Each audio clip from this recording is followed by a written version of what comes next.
It's a pleasure to see you.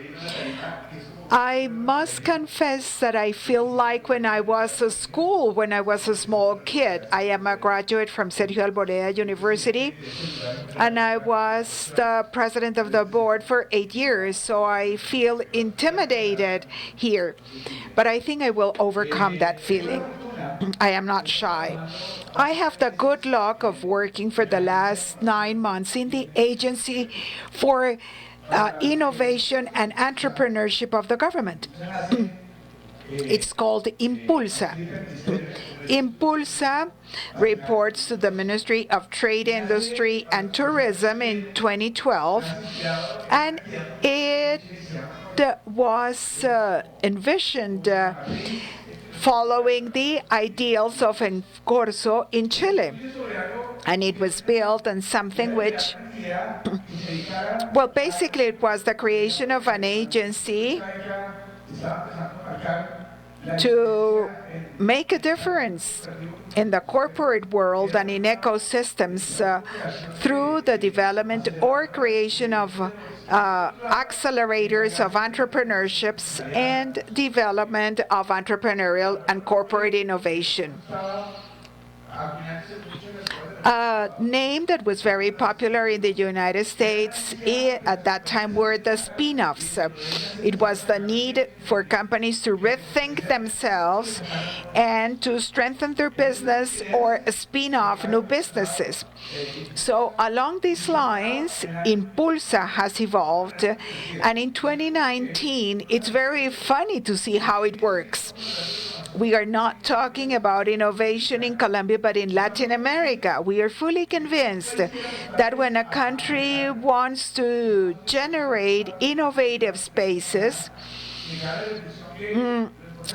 what's important of having people from other countries is to have a broad outlook, and we must strive to strengthen the Latin American system.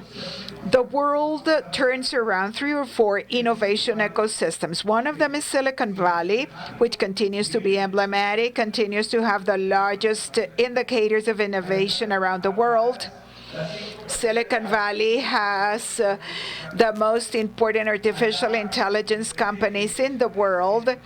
The level of investment in new businesses is about 50% above the rest of the market. The venture capital or family offices are located in Silicon Valley. So it's an industry that is very sophisticated because everything takes place within the same ecosystem.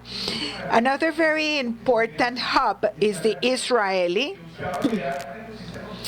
based on the book of Startup Nations, which promoted digital businesses. There is a third one, which is the French one.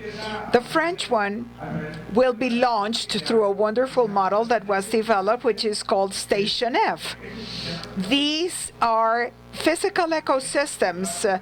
In one same place, you find investors, accelerators, technology companies, universities, entrepreneurships, and it's wonderful. And there are other more Latin American models, such as Sao Paulo, Brazil, Santiago de Chile, Mexico, which is undergoing interesting transformation. And now let me speak about the Colombian system. So we said, let's try to strengthen the Latin American system. That was our bet. And along those lines, what did we imagine? Probably you have heard about, and on Saturday that we approved the National Development Plan that involves several important challenges for the industry because it has 17 articles that have to do with fintech and sandbox and new businesses related to the financial area. I would say that the National Development Plan is an enabler. It's a framework of reference that you should study at length because that regulatory framework will help us to move ahead. The financial companies have an innovation lab, which is worth mentioning in Latin America from the viewpoint of financial regulator. This is the most advanced agency in Latin America, Superfinanciera in Colombia. They are working on fintechs and other models. And we have worked a bit on and I am speaking about the insurance sector, how can we bring the corporate world closer to the ecosystem? The first step is to establish a higher purpose. And this is very amusing, really. Repeatedly, you see that there are three axes in the government: equity, legality, and entrepreneurship. This is already a higher purpose. We want to be a country of entrepreneurs, but to be a country of entrepreneurs, we must face several challenges: financing, competences of the 21st century. Do we have information gaps? What is going on with ecosystems? Are we integrated or not? So what's our goal? To develop an ecosystem. Our dream is that when an insurance company, a bank, a food company wants to innovate, they have a place to go. That was the first purpose. The second purpose, we want to define an ambitious goal. We dream that any Latin American entrepreneur would turn their eyes to Colombia and find it a suitable place to innovate and to undertake business. The technology innovators such as Amazon and Google are turning Colombia into the center of operations for the region. That's an opportunity. Another opportunity is the big funders of innovation in the world are coming here. One of them is SoftBank. This is the largest entrepreneurship fund.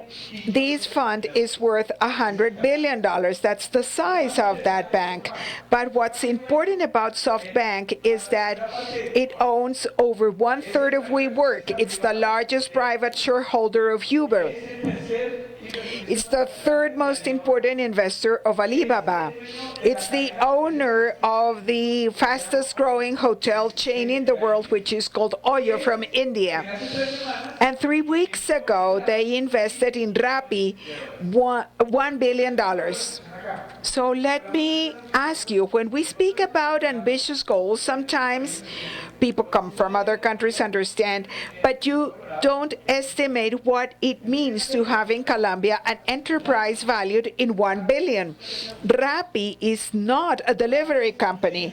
Rappi is artificial intelligence placed on a platform which is clearly disruptive, that can clearly escalate if there is capital to grow.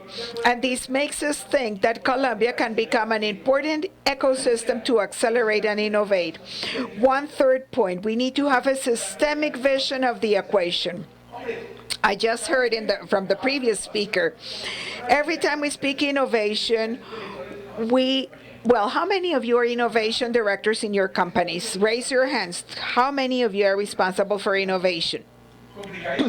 It's very complicated. Everybody thinks that people in innovation are going to invent a magic formula. And I think that a country cannot become innovative if they don't have an innovation ecosystem. Innovating alone in an independent company is very complicated, because to innovate, you need a lot of elements, and one of them is an ecosystem. The big difference in the countries that have taken advantage in the area of innovation is that they are standing on an ecosystem. Maybe you have seen the map of Silicon Valley. It's Silicon Valley. Not many people say that it's the Valley of Silicon, but it's Silicon Valley, and that's a perfect geographical shape which geographically integrates all the actors of an innovation ecosystem. Silicon Valley, things don't happen at random. In New York's ranking, this is the second most sophisticated ecosystem in the world of innovation. And the same happens with this picture. In a geographical place, all actors are integrated. What's our challenge? The challenge is that you should join an ecosystem. I am sure that if you have the challenge of innovating in an insurance company, this is very important. For instance, fintech. I hear 2 or 3 entrepreneurs that are creating a new fintech every day. That's a business area which is exploding. It's exploding because they accelerate quickly, because we have the wonderful case of a Colombian that generated an industry in Brazil, and that's a model to be followed around the world. We have wonderful cases such as Finactiva in Medellin. What are they missing? They are missing connectivity, because fintech are not competition, because each fintech is solving a different problem. That's why we think that the systemic vision, so that we can talk to each other, is very important. The fourth point, we must not be ashamed or afraid of speaking about corporate failures. The world of entrepreneurship and innovation has become a cliche. We just watch TV programs where an entrepreneur stands up and tells us how he became millionaire with an enterprise in a round business. He got $20 million in the third and the fourth round. They had $5 million, and now he's a famous entrepreneur and lives in California. But those are very few. Most people have been forced to work very hard. What's the most important when you create a culture that understands that failures is part of success? Because from failures, we understand what kind of competences do we need to be innovators. We have a very ambitious goal. We want entrepreneurs, Simón Borrero, for instance, from Rappi, that before being successful experienced 6 or 7 failures. And I know many entrepreneurs nowadays that have had wonderful stories that everybody applaud, and they sell and do a new enterprise, and you know what happens to them? They go broke, because the entrepreneurship and innovation don't have magic formulas. If I was successful once, that doesn't mean I will be successful the second time. That's why it's so important that if we want to be the hubs of innovation, we must constantly tell or talk about our failures. And finally, probably what we need is not in the periphery. What is happening in Colombia? Like the song goes, what is going on? Well, this is a quick sample of a number of startups that are successful. Let me tell you about one.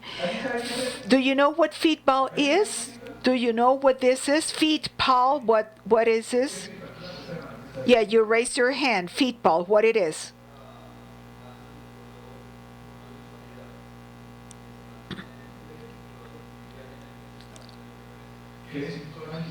That means you go to the gym. Okay, a show of hands for you. No, you give your wife an applause. It's an app which gathered over 500 gyms by geographical distribution, and you don't pay a monthly rent to a gym. You pay a monthly fee to go to any of those gyms. It's very simple. It's a simple app. What's the difference here? Does it compete against gyms? No.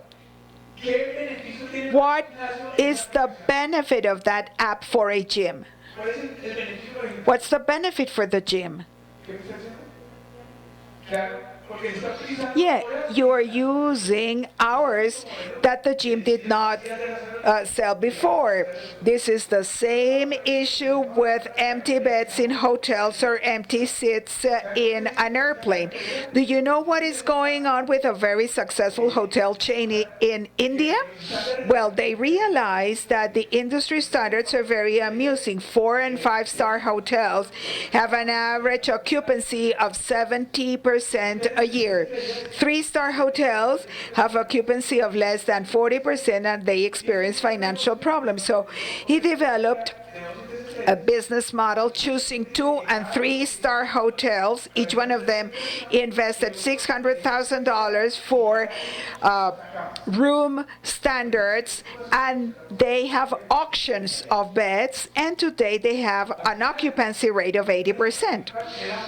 In the end, there was a very simple app which took the needs of a world that is growing. In Colombia, it's growing at approximately 2 digits per year in sales of hours of gym.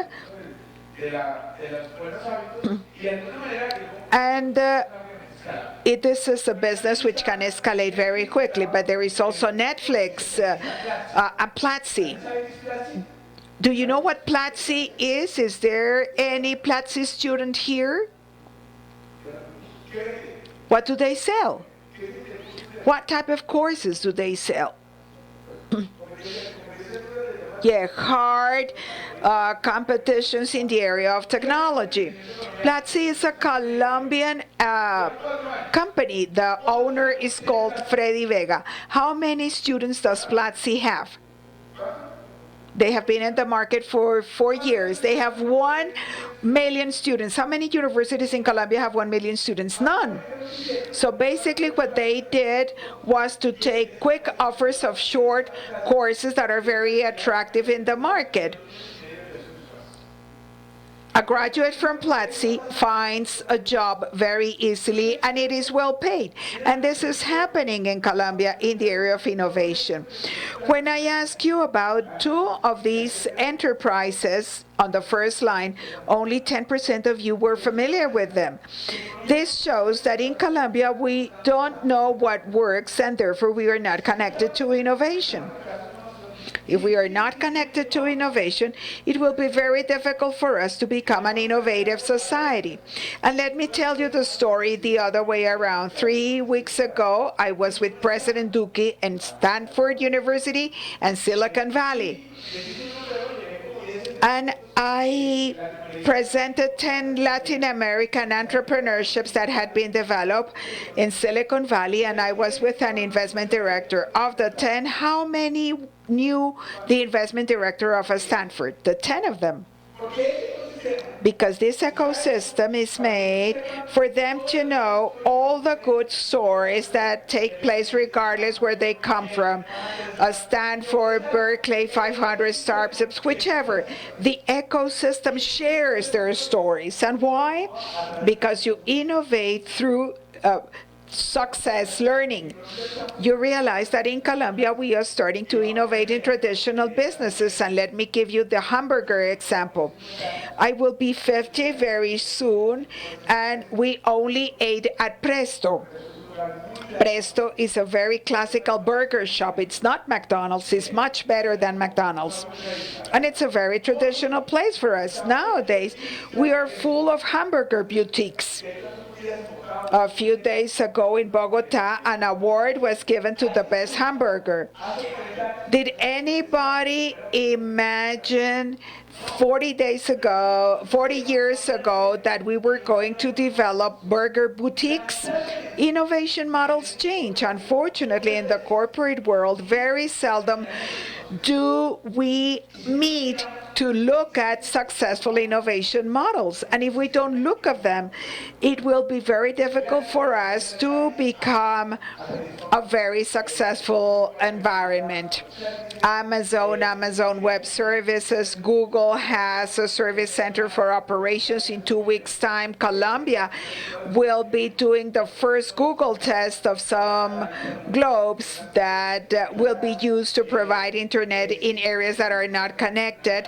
Cisco has a regional operating center, and they are working on cyber security in Colombia. So that's very important.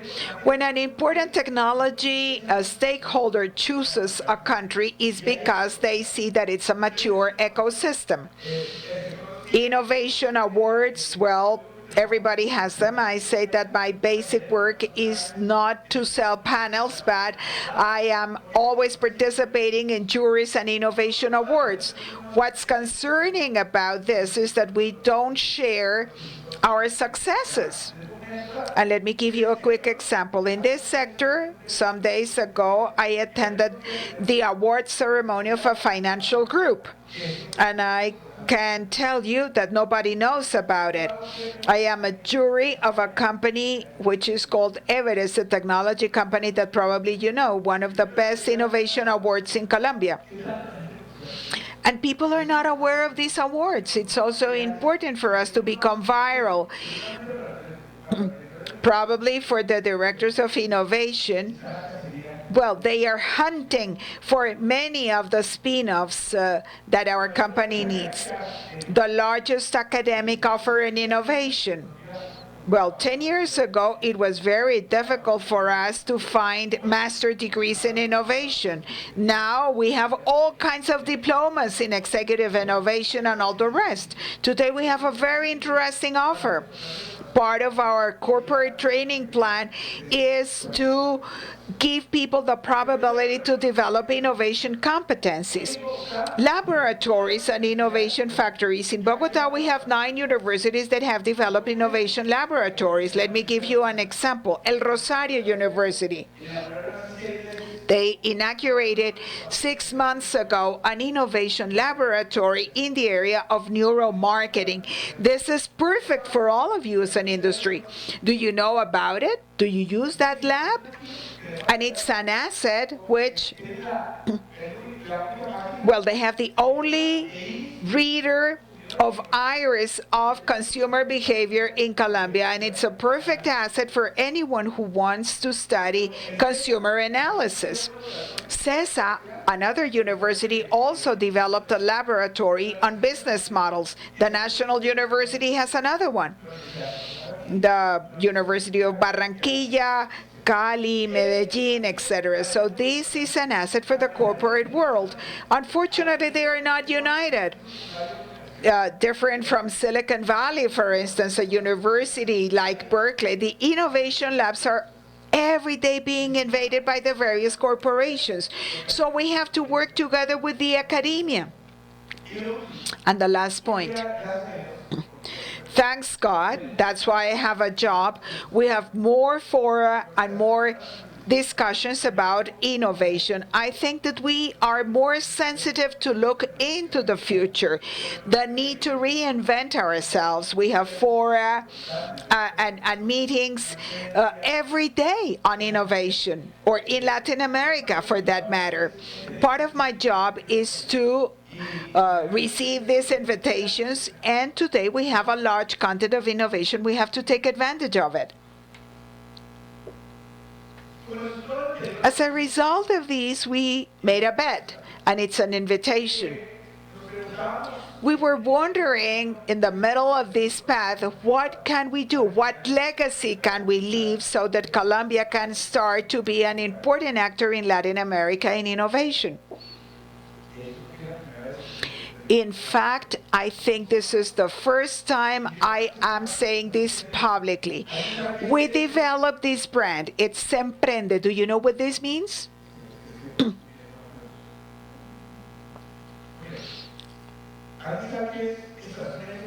Do you know what Station F in Paris is? Anybody knows what Station F in Paris is?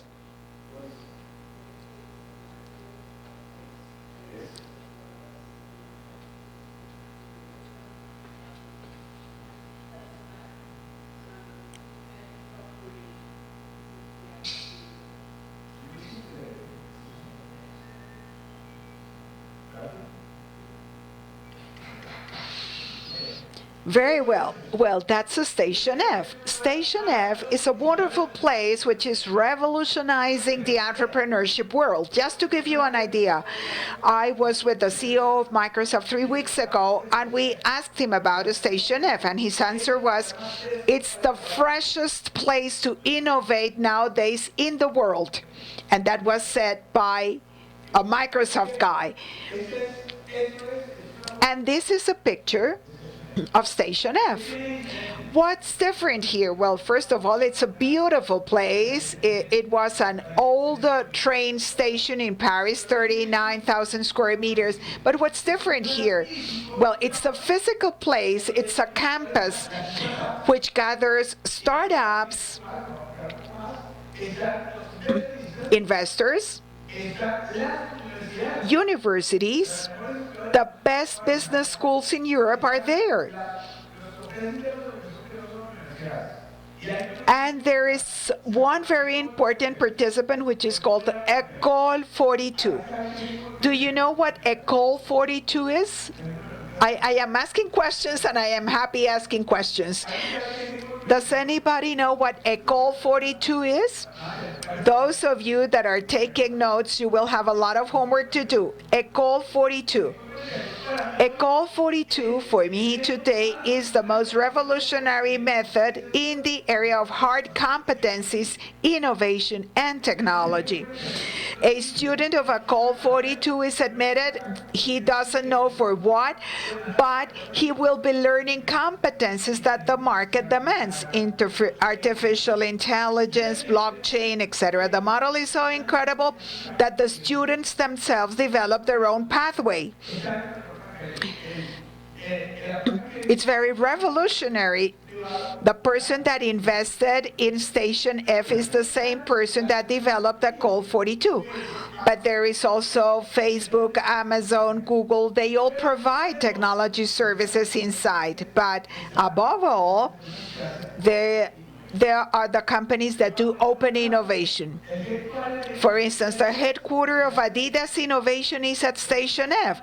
They don't innovate in their own premises, in their own factories. They don't innovate in their main factories in Germany. They have an innovation center in Station F. But we also have BNP Paribas, a very important French financial group. But there is also a company called Thales, which is the largest consulting company for artificial intelligence. So in the same place, you will find absolutely everything. An entrepreneur, you will be for one day in Station F, and you can sit down next to an investor closing an investment round. Different from the normal world of investment and entrepreneurship, when an entrepreneurship needs to participate in rounds and contests and everything to get some money. This is different, and I experienced that. I was at a meeting with some representatives of the French government, and they were talking and constantly looking at investors closing investment opportunities. And I saw a round of Adidas invited entrepreneurships, and they gave and Adidas gave them a challenge, and they started working on that topic there and at that moment. So the number of spin-offs and growth of unicorn and other type of entrepreneurs, approximately they produce 30% more than the rest of Europe. What's the trick? That it's a physical hub, a physical place where everybody meets. The president visited that in October, and he sent a Twitter, and he sent me a homework, and that was creating a similar thing in Colombia. We worked for 4 months, and it was launched 4 weeks ago, and the name of these places, Semprende. And this is a legacy we want to leave for Colombia. We want every city to have this opportunity to meet with universities, entrepreneurs, investors, etc. Today we have 89 universities, accelerators, investors that will be participating in Semprende. Just to give you an idea, the only office of Swordbank in Latin America will be in Semprende. And I feel very proud to say so. And as a Colombian, because it's like when you go to a beauty contest, there are candidates from all over the world, but there is only one Miss Universe. We are the Miss Universe of investors. So SoftBank decided to have an office in Semprende.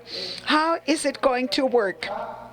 Well, in Bogota, we have a place in Medellin, in Cali, in Valledupar, in Barranquilla. In Bogota, we will have 4 campuses, and let me tell you how they work. There will be 4 Semprende campus by topics. 1 for startups in the area of AI, and it will be located at 93rd Street.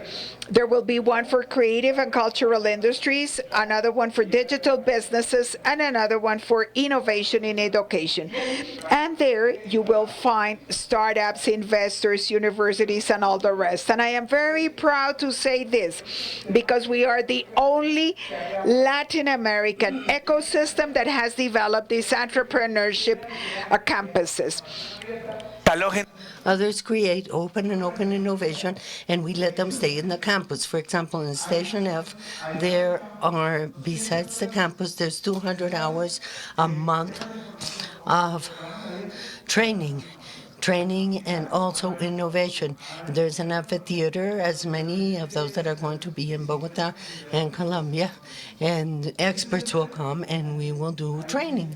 And there's main access in Bogota, for example, and it's going to have different regional nodes. What do we want to do there? We want to integrate all the actors as a key for success. We want to bring talent. It's a great excuse. In fact, we have already agreed with ECU 42 to have its offices inside Semprende, and we want to have regional satellites, which are allies, strategic allies at the regional level. Sometimes we tend to look at the capital, and Colombia today has axes in Valle del Cauca, Antioquia, in Cartagena, in the Atlantic coast, everywhere. We have to integrate with the rest of the country. What have we managed to integrate to already? And today, since we are in the tech mode and reflecting, I think it is important if we want to innovate, we have to be beside the rest of everybody, side by side. Besides a program that I studied in Stanford, I learned a program that is called Workstation, and it's a strategy program that Steve Jones used to support in Apple, which says that nothing works if we don't work at the same pace of the rest of the elements in the ecosystem. The idea is that I set up a platform and all of us articulate to each other. We're creating an innovation startup in the country. I have subjected this platform to several acid tests. Now, who is in the middle? The main players, the entrepreneurs and the innovators. They're going to be in the middle, the startups. And who is around? The multilateral companies, the investment funds, the service suppliers, and also in Station F, there's several robot companies or hard technology companies, which sometimes are necessary. There's the government companies. We manage to have everybody who we need as support for innovation. They're there. For example, Impulsa has a program that is called Mega I, which is for innovation. We support them for free. So that we can create spin-offs or corporate entrepreneurs. The program began 4 months ago. We have 90 big programs, and we have already taken out many spin-offs in 4 months. And that is very important because as long as there is there's public supply, there's going to be SENA, Conciencias, everybody from the government institutions, and also the different incubators in Bogota, Cali, Medellin. There's a lot of supply. There's a lot of incubators regarding orange economy, in all the fields of business. We also have the different market spaces. For example, we're making great progress with WeWork so that part of their supply works across with us. We have the chambers of commerce. Those who are not from Colombia, you know that those are key for innovation. And also we manage to attract universities. In the case of Bogota, we have signed agreements with 9 universities. In the case of Antioquia, with the AFIT. In the case of Cali, it's going to work with the University of Cali, and then Barranquilla, Santander, and so on and so forth. Because if you think about it, this is a wonderful picture. It's a picture of Silicon Valley, but taken to a physical place. Let's say that when somebody wants to innovate in Colombia, they connect inside and outside in Colombia. Yesterday, for example, a Mexican technological entrepreneurship company called me. They want to close their offices and they want to be in Colombia. This is very important, and I think that I will close with this. The bet is that we are going to have at least 8 nodes for the various fields, so that open innovation or corporate innovation, whatever you want to call it, can fit in. We're going to have fields in fintech, renewable energy. Colombia is betting on renewable energy. If you don't know, Colombia still has a deficit of about 500,000 homes without electric energy, and so these are people who don't have access to electricity, and it generates a terrible social gap.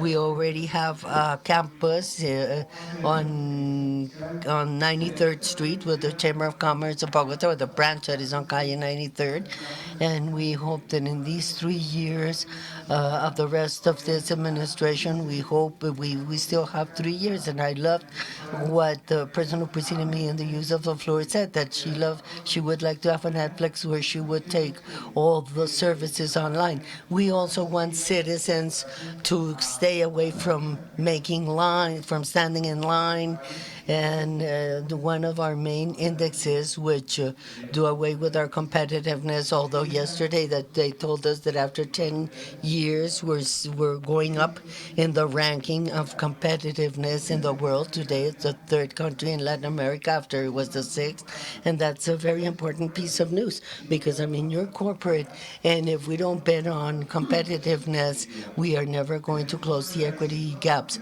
We have one on stabilization, hard businesses, hard matters, GovTech, stabilization, and health and education. And we inaugurated the Center of the Fourth Revolution in Medellin. Did you know that? Raise your hand, those of you who didn't know. No, you don't. You don't read Portfolio. You don't read Twitter or Instagram or El Tiempo. You're missing all the news. Did you know the Fourth Revolution Center in San Francisco? Do you know what it is? Do you want me to tell you what it is? The World Economic Forum, you know what the World Economic Forum is, which is a meeting that is held every year in Davos, which is so cold, but it's done in January every year, and they discuss the economics of the world. They developed a model of centers to close gaps in what we call the 4.0 industries. That is the new industrial revolution. We went from the third to the fourth. And just to give you an anecdote, the world has undergone fourth industrial revolutions. The first one 100 years, the other one 110 years, and between the third and the fourth, only 30 years. So that means that we are faced with a world that is that is running quicker every day. So the World Economic Forum decided to close gaps in the sense that cooperative world can rapidly appropriate the four emerging trends: Internet of Things, blockchain, and internet. But it is a corporate policy to appropriate new technologies. How many centers are in the world with Spanish-speaking countries? One. It's in Medellin. In Medellin, those are the Spanish-speaking technologies. The other one is San Francisco, Asia, and one in Europe. Just to give you an idea, today there are countries of the first world that are standing in line to get a fourth revolution center. We have one in Medellin, and it is wonderful because it is in the center of it. It's going to help us define government and corporate policies to incorporate new technologies. Look, I was very good with time. It would seem that I prepared for it. It's clear that the word innovation is the word is at the order of the day for everybody. Our CEOs, our technology areas, our business areas. Today they ask us, what are you gonna we want to do? What are we going to do with fintech? What things are there to buy? How many companies can we buy? So insurance companies that only sell insurance go around like crazy, seeing how to appropriate new businesses, how to buy new businesses, how to create new businesses. That's their day-to-day question.